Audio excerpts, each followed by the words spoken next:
Hello नमस्कार सर्वांना. मी आज दाखवणार आहे तुम्हाला पापडाची भेळ. तर न स्किप करता पूर्णपणे व्हिडिओ बघा. तर 3-4 पापड मी घेतलेले आहे. पापड भाजून घ्यायचे. नंतर पापडाला बारीक चुरून घ्यायचं, म्हणजे कडक असतात ना पापड.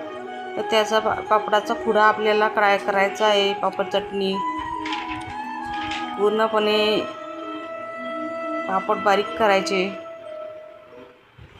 बारीक करून झाले की त्याच्यामध्ये आपल्याला सगळं साहित्य घालून घ्यायचं आहे. सगळं साहित्य म्हणजे टोमॅटो, कांदा, कोथिंबीर असलात कोथिंबीर, असं सगळं साहित्य आपल्याला याच्यामध्ये घालायचं आहे. तुमच्या मुलाला ही रेसिपी खूप आवडेल. नक्की ट्राय करून बघा. आणि चॅनलवरती नवीन असाल तर चॅनलला सबस्क्राईब करा आणि बेल आयकनचं बटन जरूर दाबा. तर हे बघा, इथं घेतलेला मी 1 टोमॅटो आणि 1 कांदा.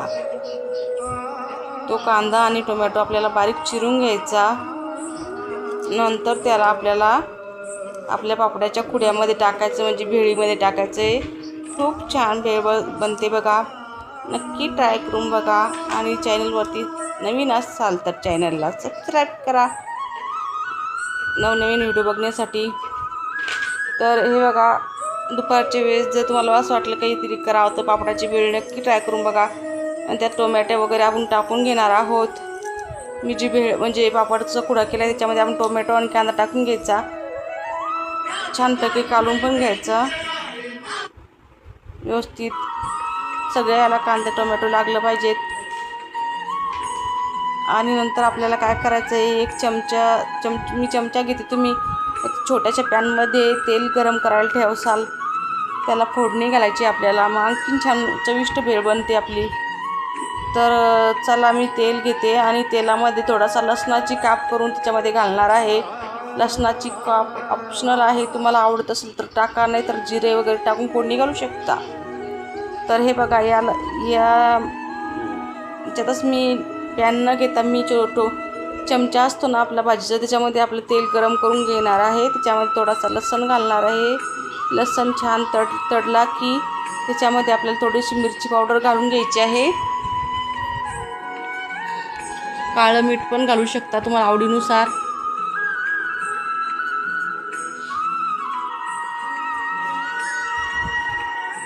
तेल आपलं गरम होऊ राहिलं तोपर्यंत तुम्हाला मी सांगते, पापडाचं भेळ खूप आवडेल तुमच्या मुलांना. तर नक्की ट्राय करून बघा. हे बघा, छान तेल होऊ राहिलं आपलं. त्याचा गोल्डन कलर आला की त्याच्यामध्ये थोडेसे मसाला वगैरे पण टाकायचा आहे. मिरची पावडर टाकायची. त्याला छान तडका द्यायचा आपल्याला भेळीला. भेळ खूप सुंदर बनते बघा आणि टेस्टी पण बनते. तर नक्की ट्राय करून बघा आणि कमेंट करून नक्की सांगा तुमची भेळ कशी झाली. तर माझी भेळ आवडली का तुम्हाला तेही कमेंट करून सांगा. तर बघा, हे सगळं मिश्रण आपल्याला छान मिक्स करायचं आहे. त्यात आपण तेल टाकतो ना, त्याच्यामुळे खूप छान भेळ बनते आणि एकदम स्वादिष्ट भेळ बनते. पुन्हा भेटूया नवीन व्हिडिओमध्ये.